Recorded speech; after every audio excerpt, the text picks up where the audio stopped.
রে রাধে, আজ এত শান্ত কেন? নাকি ঝড় আসার আগে নীরবতা? আমি শান্তই আছি। কেউ কেউ অকারণে বেশি কথা বলে। ও মা, তাই নাকি? আমি তো ভাবলাম আজকে কানাই আবার গোলমাল করেছে। ওর নাম নিস না, আজকে ওর সাথে কথা বলবো না একদম। আরে রাগ করছিস কেন? এটা তো তোর ডেইলি ডায়লগ রে।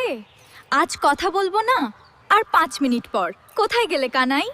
মোটেও আমি তেমন কিছু করি না। না না, তুই তো একদম সাধ্যি। কালকেই তো দেখলাম কৃষ্ণ 2 মিনিট দেরি করতেই তুই এমন এমনও চোখ করলি। কি রকম চোখ?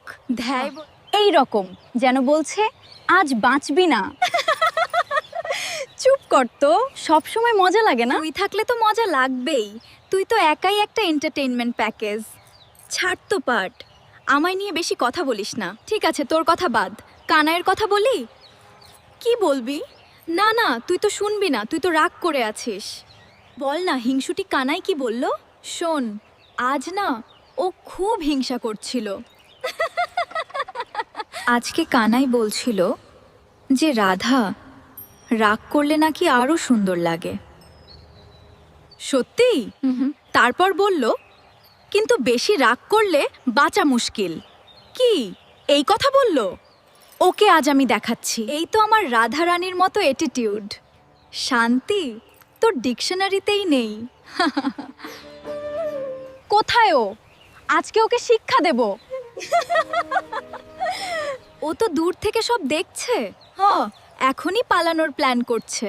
উফ, কি শুরু করেছিস? পালাবে কোথায়? আমি তো জিপিএস লাগিয়ে রেখেছি। ওমা, প্রেম না ডিটেকটিভ। তাহলে বল আজকের প্ল্যান কি? আজকে ওকে এমন জ্বালাবো না যেন কাল থেকে ও আগে এসে বসে থাকে। খুব ভালো। ওরে বাবা, কৃষ্ণর লাইফ তো শেষ। তুই রাগ কর, ঝগড়া কর, শেষে কিন্তু ওর কাছেই ফিরে আসি। সবাই তো নিজের জায়গায়ই ফিরে আসে। বন্ধুদের এমন খুনসুটি না থাকলে ভালোবাসা এত মজাদার হতো। আর যার এমন বন্ধু আছে সে ভিডিওটা লাইক না করে যেতে পারবে?